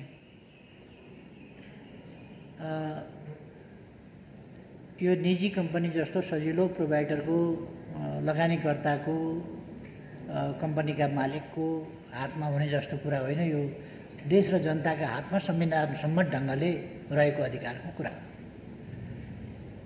यही कुरा अस्ति मलाई कसैले किन सोधेन, मैले विश्वासको मत प्राप्त गरेँ, के अरे गरिनँ, विश्वासको मत प्राप्त गरिनँ, मैले राजीनामा दिइनँ, म प्रधानमन्त्रीमा त कायमै थिएँ। प्रधानमन्त्री छँदै थिएँ, विश्वासको मतले मलाई मुक्त गर्यो। अविश्वास के अरे विश्वासको मत प्राप्त नभएपछि मुक्त गर्यो। मैले राजीनामा त गरिनँ, अहिले मैले इच्छा गरिनँ, म मुक्त भएँ, राजीनामा त गरेको छैन। राजीनामा गर्नुपर्ने व्यवस्था पनि छैन र त्यसपछि 2 को सरकार बनाउने कोसिस भयो, 2 को सरकार बनेन, मैले राजीनामा गरिनँ, फेरि नियुक्त भएँ। राजीनामा गरेकै छैन मैले, म प्रधानमन्त्रीमा कायमै छु, कायमै हुँदाहुँदै नियुक्त भएँ। अर्को प्रधानमन्त्रीले शपथ ग्रहण गरेका बखत वास्तवमा प्रधानमन्त्री कामबाट मुक्त हुन्छ। अहिले त्यस्तै हो स्थिति। अर्को प्रधानमन्त्री नबन्दासम्म, भरे 5 बजेसम्म अथवा 5 बजे अगाडि नै बन्यो भने अर्को प्रधानमन्त्री बन्दासम्म म प्रधानमन्त्रीकै रूपमा कामकाज गरिरहन्छु। तर अर्को प्रधानमन्त्री बन्न बाटो खोलेको छ। त्यो त मैले नै ह्यान्डसअप गरेर खोलेको छु नि त। त्यसरी खोल्न पाइँदैन भन्ने संवैधानिक व्यवस्था छैन। यदि मलाई सरकार चलाउन मन छ भने मैले विश्वासको मतमा जानुपर्छ। मन छ भने म दिक्क भइसकेँ सरकार चलाउन, मन छैन, किन विश्वासको मत मागिरहन्छु? मनै छैन मलाई त, विश्वास चाहिएकै छैन त। अर्को सरकारमा जाउँ, अर्को वैकल्पिक सरकार बनाऊ, त्यसका लागि त बाटो खोलेकै छ। सम्माननीय राष्ट्रपतिजीले मिलेन भनेर कुनै आह्वान त रोक्नु भएको छैन। उहाँले खोलिदिनु भयो बाटो, आह्वान गर्नुभयो, आऊ सरकार बनाऊ। त्यो सबैलाई अवसर छ। प्रतिनिधि सभाको सदस्य हरेक प्रतिनिधि सभा सदस्यलाई भरपर्दो आधार प्रस्तुत गर्ने अधिकार छ। त्यो गरेर लिएर जान पाएको छ भने कुनै कसैको अधिकारमा कतै कुण्ठा हनन भएन। मेरो अधिकार मैले प्रयोग गर्न चाहिनँ, किनभने मलाई थप सरकार चलाउनु छैन। यस्तोमा पनि सरकार चलाउन सकिन्छ, न कोही समर्थन गर्छ न कोही साथ दिन्छ। त्यसो भने बनाउन त अर्को। यति दिनै पिछेको असहयोग, दिनै पिछेको विरोध, बदनाम गरेको छ, चरित्र हत्या गरेको छ। यस्तो स्थितिमा यति यो नन कोअपरेटिभ मात्रै होइन, मोर देन नन कोअपरेटिभ, त्यस खालको स्थितिमा एउटा विरोधको लागि विरोध सधैँको, त्यस स्थितिमा मैले सरकार चलाउनु छैन। चलाउन भए मैले विश्वासको मत माग्नु पर्थ्यो। चलाउने अधिकार प्राप्त मैले विश्वासको मत प्राप्त गरेपछि पाउँथेँ। 30 दिनभित्र मैले विश्वासको मत लिनुपर्छ, अनि मात्रै फर्दर प्राइम मिनिस्टरको हिसाबमा मैले सरकार चलाउन पाउँछु। मलाई त्यो चलाउनु छैन, त्यसकारण मैले राष्ट्रपतिजीलाई भने अर्को प्रोसेस सुरु गरिदिनुहोस्। अब अर्को के थियो अरे?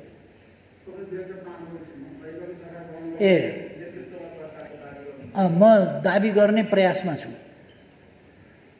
किनभने मलाई अरूले समर्थन गरौँ र अरूको समर्थनमा, किन मेरो 121ले त बहुमत पुग्दैन।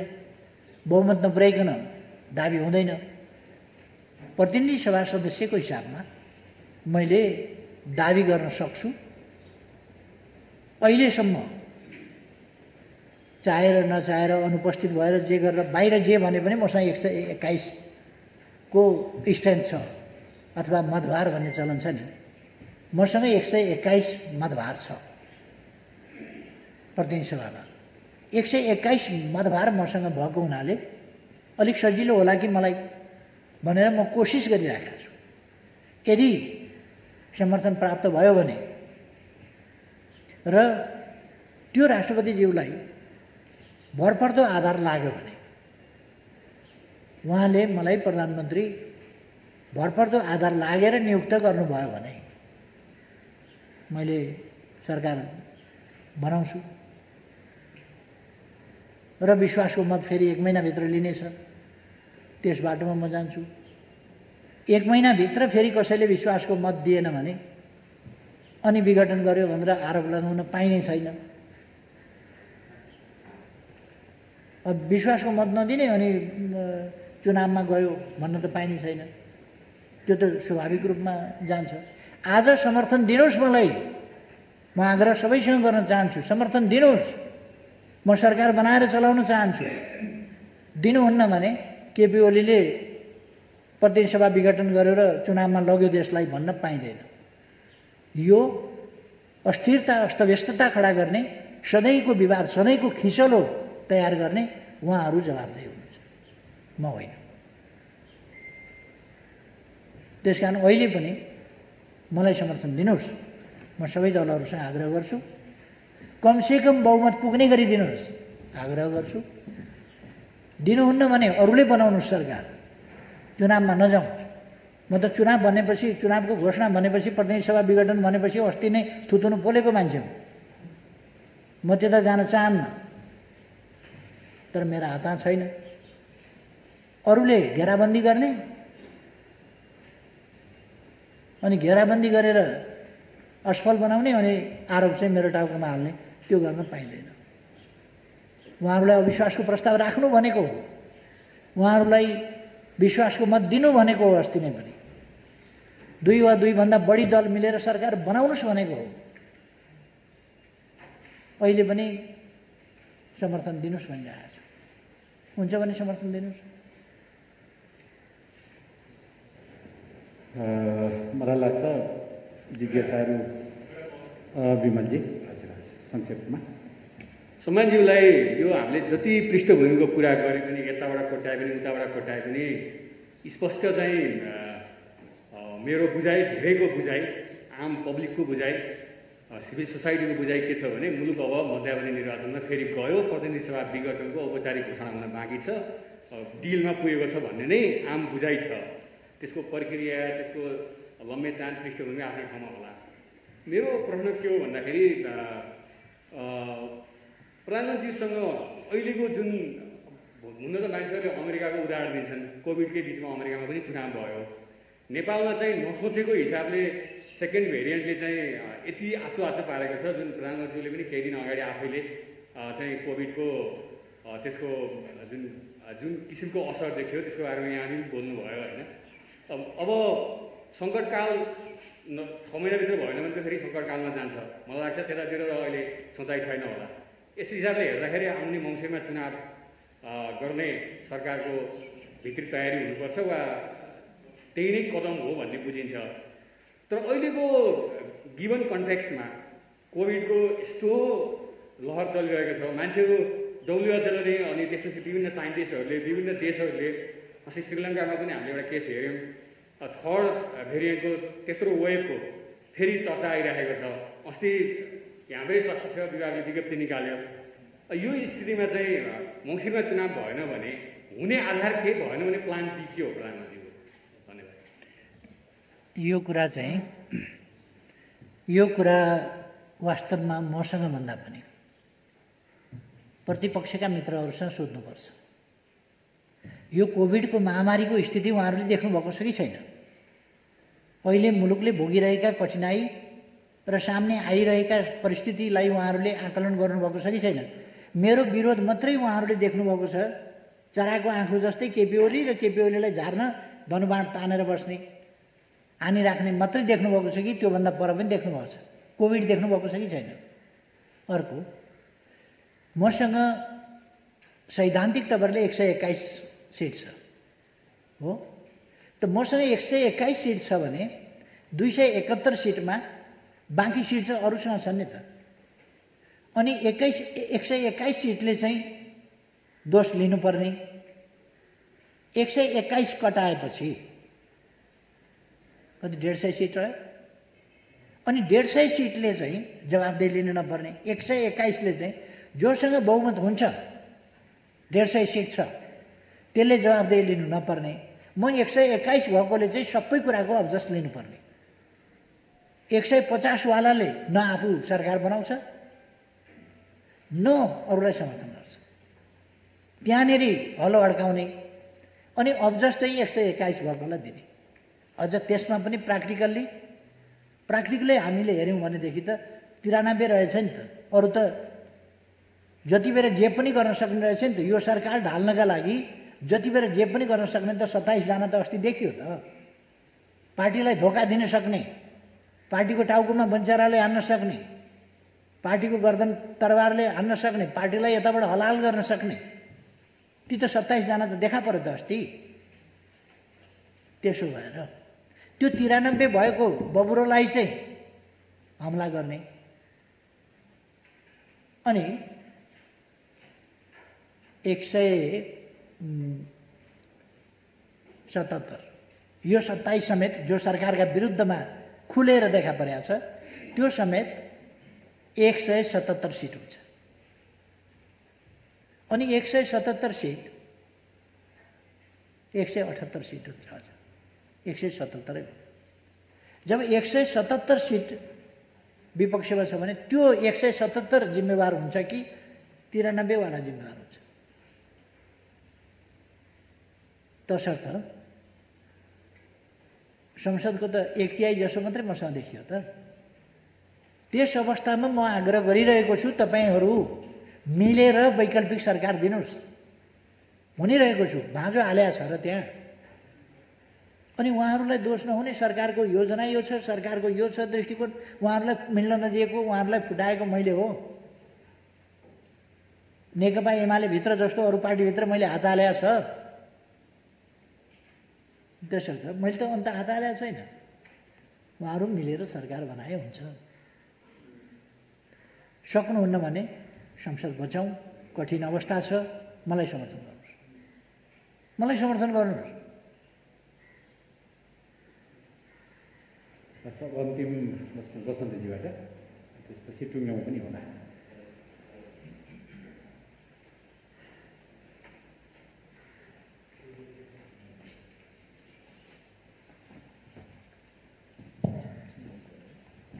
सम्माननीय प्रधानमन्त्रीज्यू, एकदमै छोटो सूचनामा आइयो। शुक्रबारको दिन अलि प्रेजेन्टेबल जस्तो भइहाल्यो सम्माननीय प्रधानमन्त्रीज्यूको अगाडि, तर छोटोमै सूचना आउँछ प्रायः यहाँबाट आउँदाखेरि। तपाईँले विमलजीलाई दिनुभएको जवाफमा प्रश्न थियो र त्यो प्रश्नमा अर्को प्रश्न चाहिँ विपक्षी दलहरूलाई सोध्नुपर्छ यो कुरा भनेर भन्नुभएको छ। चुनावको विषय तपाईँले भन्नुभएको मितिमा चुनाव भएको हुन्थ्यो, तपाईँको योजनाअनुसार चुनाव भएको हुन्थ्यो भने चाहिँ वैशाख 17 या 27मा चुनाव भएको हुन्थ्यो।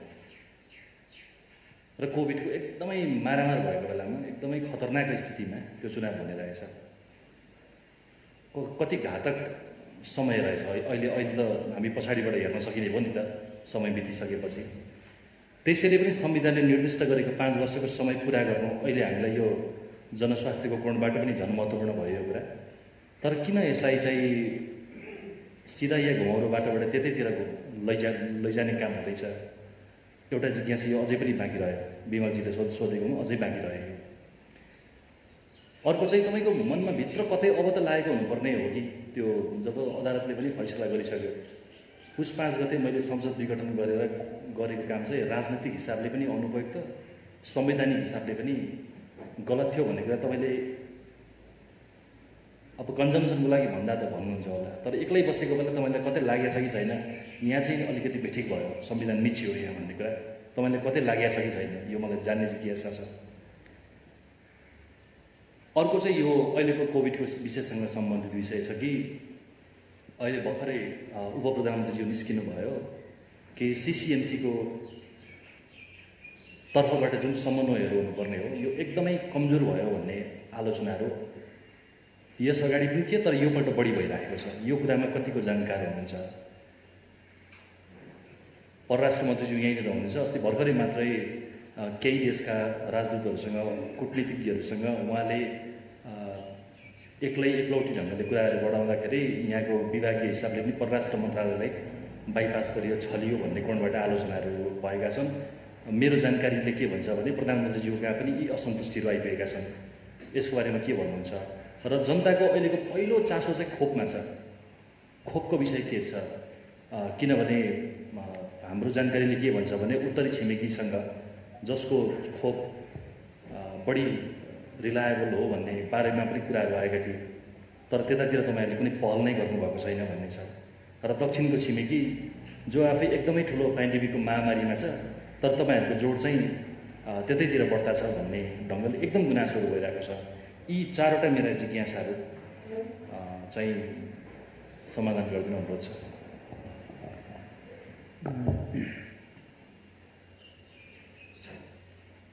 पहिलो त कोभिडकै विषयमा जाउँ।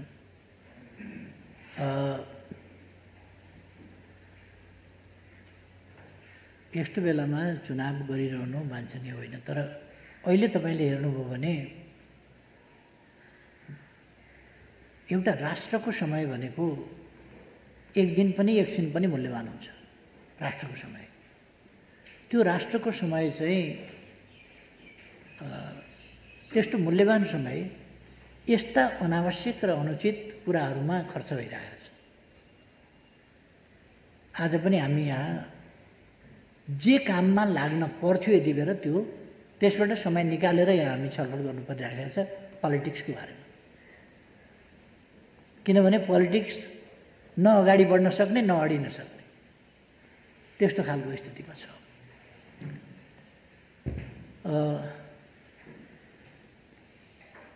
हामीले भ्याक्सिन दक्षिण एसियामा भारतभन्दा पछि जो आफै उत्पादक हो ऊभन्दा पछि पहिलो राष्ट्रको रूपमा लगायौँ।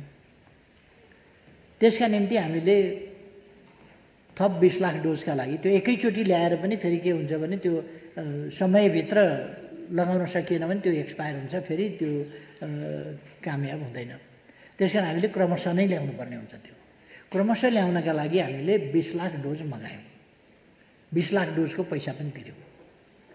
20 लाख डोजको पैसा तिर्यौँ, 10 लाख डोज आयो, तर 10 लाख डोज बाँकी भयो। यसै बिचमा इन्डियाको अदालतको फैसला पनि हामीलाई थाहा छ, इन्डियालाई नपुगिकन बाहिर नदिनु भन्ने खालको फैसला। जहाँसुकै पनि अभावको एउटा स्थिति र पहिले इन्डियाले पनि यो सेकेन्ड वेभको यस्तो नसोचिकन पनि कतिपय देशलाई दिने भनेर उसले एउटा एग्रिमेन्ट गरेका थियो। तर त्यो अनुसार पछि उसले दिन सक्ने खालको स्थिति भएन र त्यस सम्बन्धमा अहिले गम्भीरताका साथ कुराकानी भइरहेको छ र हामी प्रयास गरिरहेका छौँ।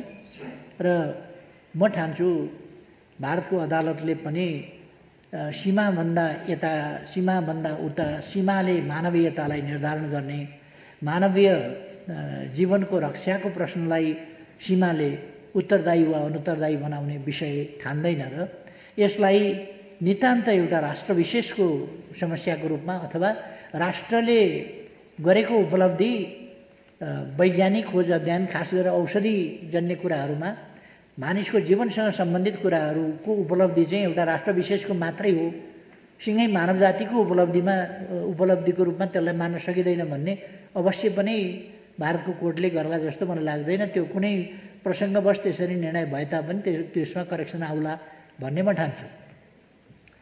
भारतको सिङ्गो जनसङ्ख्यालाई खोप दिइसकेपछि नेपालमा दिने भन्ने कुरा चाहिँ त्यसले वास्तवमा के भने त्यो यति असान्दर्भिक जस्तो पनि भइसक्छ। त्यसकारण त्यो निर्णयमा पुनर्विचार होला, हामी प्रयास गरिराखेका छौँ। अरूतिर पनि हामी कुराकानी गरिराखेका छौँ। अमेरिका, बेलायत, विभिन्न देशहरूसँग पनि कुरा गरिराखेका छौँ। युरोपीय देशहरूसँग जसले यो सेरम चाहिँ लिने गरेका थिए, सहमति गरेका थिए, सम्झौता गरेका थिए या बुकिङ गराएका थिए, त्यो उनीहरूले आफ्नै अन्तैबाट उपलब्ध भएपछि नलिने भए भने त्यो पनि प्राप्त गर्न सकिने स्थिति छ कि त्यसमा पनि हामी लागिरहेका छौँ। र तपाईँले भने जस्तै उत्तरी छिमेकी चीनको पनि खोप चाहिँ प्रभावकारी छ र त्यहाँबाट हामीले 8 लाख अनुदान पहिले प्राप्त गरेका छौँ र अरू थप लिने प्रयास हामी गम्भीरताका साथ गरिरहेका छौँ र उच्च स्तरमा पनि कुराकानीहरू भइरहेका छन् र हुनेवाला पनि छन्। त्यसो भएर यस सम्बन्धी पनि हाम्रो प्रयास चाहिँ जारी छ। अब जहाँसम्म कोभिडका बेलाको कुरा छ, यो एउटा जात्रा जस्तो कुरा होइन। मतदाताहरू आएर डिस्टेन्स मेन्टेन गरेर मास्क लगाएर भोट दिएर जान सक्छन्। यद्यपि यो परिस्थिति अनुकूल त होइन, तर यस्तै बेलामा जस्तो अमेरिकाको निर्वाचन निर्धारित समयमा हुने गर्छ, यस्तै बेलामा चाहिँ भयो। जति बेर महामारी एकदमै क्लाइमेक्समा थियो त्यति बेरै अमेरिकामा निर्वाचन भयो। त्यसर्थ कहिले कहिले महामारीका बेला जापानदेखि लिएर ती भारतका विभिन्न प्रान्तहरूमा पश्चिम बङ्गाल जस्तो त्यत्रो पपुलेसन अथवा अरू ठाउँहरूका एकदमै पपुलेटेड ठाउँहरूमा, भारत त पपुलेटेड छ हामीलाई थाहा छ, त्यस्ता ठाउँमा पनि इलेक्सनहरू भएका छन्। किनभने इलेक्सन भनेको चाहिँ स्वेच्छाले मात्रै गर्ने कुरा हुँदैन। इलेक्सन खास स्थितिमा, अब कुनै स्थितिमा रोकियो भने बेग्लै कुरा, नत्र सामान्यतया इलेक्सन जुन परिस्थितिले इलेक्सन निम्त्याउँछ त्यसलाई रोक्नु हुँदैन। यदि मैले भनेको समयमा इलेक्सन भएको भए डिस्टेन्स मेन्टेन गरेर गर्न सकिन्थ्यो, जसरी अरू देशहरूले गरेका छन् त्यसरी गर्न सकिन्थ्यो होला। अब त्यो भएन, त्यो नभएपछि त्यो आफ्नो ठाउँमा छ। तर यसको अर्थ के भनेदेखि यसै बेला गर्नुपर्छ होइन, तर अब फागुनमा त हामीले स्थानीय तहको निर्वाचन त गर्नै पर्नेछ। र म के विश्वास गर्छु भने हामी अब भ्याक्सिन पनि छिटै ल्याउँदैछौँ र यसको जस्तो हामीसँग अक्सिजनको कमी थियो, सिलिन्डरको कमी थियो, ती कुराहरूलाई हामीले अब पुरा गरेका छौँ, लगभग पुरा गरेको स्थितिमा पुगेका छौँ। त्यसर्थ अब भ्याक्सिन बाहेक अरू खालका इक्विपमेन्ट, भेन्टिलेटरका कुरा भए, अक्सिजनका कुरा भए, सिलिन्डरका कुरा भए, यी कुराहरूमा हामी कहाँ कमी रहँदैन। अब त्यसो भएपछि हामी यसलाई अरू खालका औषधिहरू, रेमडेसिभिर भनौँ या अरू खालका औषधिहरूको पनि अभाव नरहने खालको परिबन्ध हामीले त्यो मिलाएका छौँ। जहाँसम्म समन्वय भएन भन्ने कुरा, यस्तो भएन उस्तो भएन भन्ने कुरा छ, यो चाहिँ सामान्य अवस्थाको कुरा होइन, यो महामारी हो। अमेरिकामा कतिको म्यानेज भएको थियो, ब्राजिलमा कतिको म्यानेज भएको थियो, इटालीमा कतिको म्यानेज भएको थियो, बेलायतमा कतिको म्यानेज भएको थियो। महामारी भनेको क्षमताभन्दा बाहिरको स्थितिमा पुर्याउने गरी महामारी भनेको स्वास्थ्यसँग सम्बन्धित प्राय, र यो स्वास्थ्यसँग सम्बन्धित विषय स्वास्थ्यको सामान्य स्वास्थ्य क्षमता जुन हुन्छ त्यसलाई अलिक डिसअर्डर गर्छ। किनभने यो क्षमताभन्दा बढी भएपछि नै त्यसलाई महामारी भनिन्छ, क्षमताभित्रको कुरोलाई महामारी भनिँदैन। त्यस कारण क्षमताभित्र छ भने त त्यो त सामान्य अवस्था भइगयो। क्षमताभन्दा बाहिरको स्थितिमा पहिलेका हाम्रा मौजुदा म्यान पावर, मौजुदा दक्षता, मौजुदा अस्पताल, मौजुदा सामग्रीहरू, स्वास्थ्य सामग्रीहरू, अथवा मौजुदा औषधिको स्टोर, अथवा चिनिरहेका रोगको औषधि जस्तो नयाँ, जस्तो हामी भेरिएन्टका कुरा गरिरहेका छौँ नि, यसै त कोभिड-19 बिना औषधिको रोग एकैचोटि आइलाग्यो र भयावह रूपमा ग्लोबल्ली आइरहेको। त्यस कारण दुनियाँमा को चाहिँ प्रिपेयर थियो र? चीनमा त्यत्रो मान्छे मरे, भारतमा त्यत्रो कति लाख मान्छे मरिसक्यो, भारतमा त्यत्रो मान्छे मरे, अमेरिकामा कति लाख मान्छे मरे। केही हजारको कुरा होइन, लाखौँ मान्छे मर्नु भनेको त अमेरिका जस्तो देशले पनि म्यानेज गर्न सक्दो रहेछ। त्यसकारण आलोचना गर्नु त सजिलो छ, तर यस्तो आकस्मिक रूपमा आइपर्ने महामारीहरू नियन्त्रण गर्न, त्यसलाई कन्ट्रोल गर्न केही समय लाग्छ। र सरकारले आफ्नो ध्यान पूर्ण रूपमा फोकस गरेको छ कोभिडका विरुद्धको लडाइँमा, र यसलाई नियन्त्रण गरेर छोड्छ। गत वर्ष हामीले लकडाउन आदि प्रभावकारी ढङ्गले गऱ्यौँ, जसले गर्दाखेरि धेरै फैलिन सकेन। जब लकडाउन कमजोर हुँदै गयो या लकडाउन खुल्ने स्थिति भयो, तब त्यो क्लाइमेक्सतिर गयो। फेरि हामीले अलिकति कडाइ गऱ्यौँ, अवेरनेस बढायौँ, सामग्रीहरू जुटायौँ र त्यसलाई कम गऱ्यौँ। तर त्यसो भइसकेपछि फेरि लापरवाही, अदालतलाई दबाब दिने हिसाबले ठुल्ठुला सभाहरू भए, होइन भने हामीलाई चाहिँ पुनर्स्थापना गरिँदैन भने सडकबाट गर्छौँ, सडकबाट पुनर्स्थापना गर्छौँ, अदालत टेर्दैन भने अदालतलाई देखाइदिन्छौँ भन्ने खालका जुलुसहरू, सभाहरू आदि इत्यादि भए। त्यसले फैलाउन मद्दत गर्यो। अरू कुराहरू पनि भयो होला, केही रिलिजियस कुराहरू भयो होला, केही कुराहरू भयो होला। त यसरी के भने यो फैलिने क्रम बढ्यो। अब हामी यसलाई नियन्त्रण गर्ने क्रममा छौँ। अब तपाईँले अर्को पोलिटिकल कुरा यही सम्बन्धमा के सोध्नु पऱ्यो? अर्को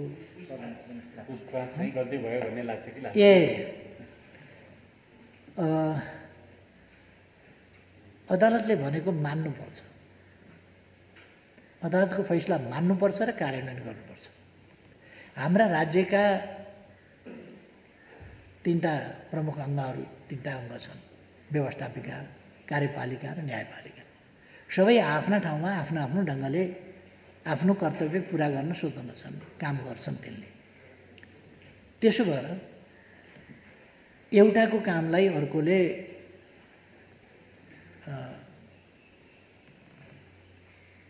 सहयोग गर्ने हो, समर्थन गर्ने हो, सहयोग पुर्याउने हो। त्यसमा पनि न्यायपालिकाले कार्यपालिकाको काम अथवा अरू कसैका काम संविधान सम्मत र कानुन सम्मत भयो कि भएन भनेर हेर्ने हो र तत्कालको बेन्चको बुझाइ, बेन्चले बुझेको संविधानको व्याख्या अनुसार फैसला हुने हो। र त्यही नै कुरा परम सत्य हुन्छ भन्न पनि सकिँदैन। अर्को समयमा एकपल्टको नजिर अर्को समयमा उल्टाएको हुन्छ, अर्को समयमा गरेको फैसला अर्को समयमा फेरि त्यस नजिरलाई उल्टाएको हुन्छ। त्यसकारण त्यो विभिन्न कुराले त्यसलाई प्रभावित गरेको हुन्छ। संविधानले प्रभावित गरेको हुन्छ, अरू कारणहरू, अरू परिस्थितिहरू हुन सक्छ, त्यस्ता कुराहरूले पनि प्रभावित गरेको हुन्छ। र कहिले कहिले निर्दोष मान्छे दोषी हो भनेर अदालतले त्यति बेरसम्म पाएका तथ्य प्रमाणका आधारमा फैसला गर्ने हो, तर पछि मान्छे वास्तवमा निर्दोष हुन्छ, जिल्लाले दोषी हो भनेर भन्छ, अदालतले भनेको फैसला नमान्ने मान्छे त जेल बस्छ नि त। उच्च अदालतले दोषी हो भन्छ, जेल बस्छ, धेरै वर्ष जेल बसेपछि फेरि सर्वोच्च अदालतले निर्दोष रहेछ भनेर छुटकारा दिन्छ।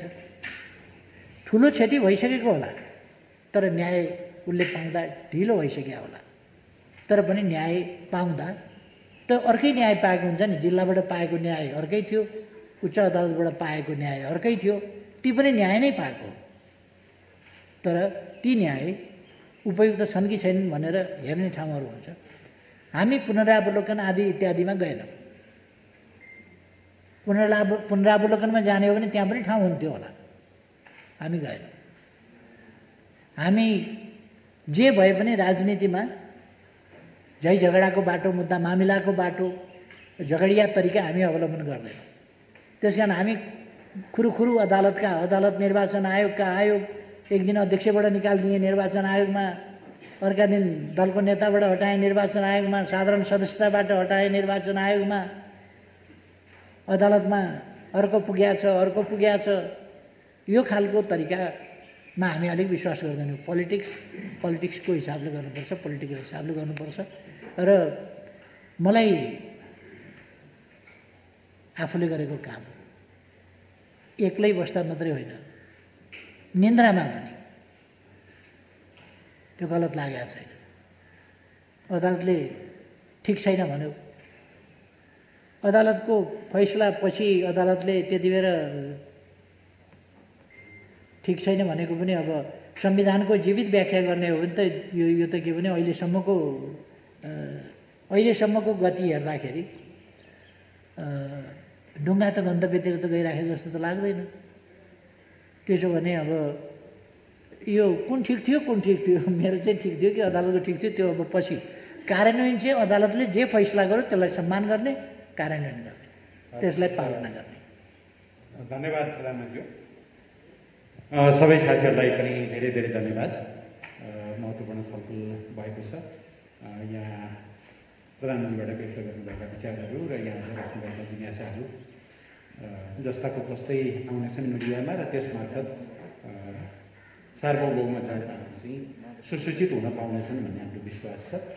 दृष्टिकोण आफ्ना हुन्, तर दृष्टिकोणहरू मतलब यहाँ भएका छलफलहरूको सही र जीवन्त प्रस्तुति हुनेछ भन्ने विश्वासका साथ यो पत्रकार भेटघाट कार्यक्रम यही सकिएको जानकारी गराउँछु। धन्यवाद।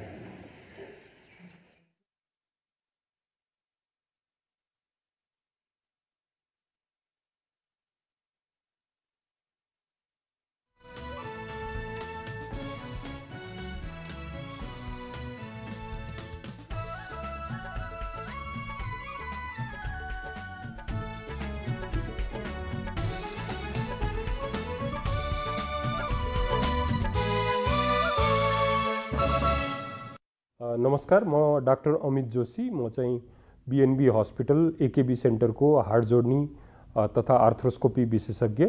मेरो विशेषज्ञता चाहिँ खेलकुद सम्बन्धी भएको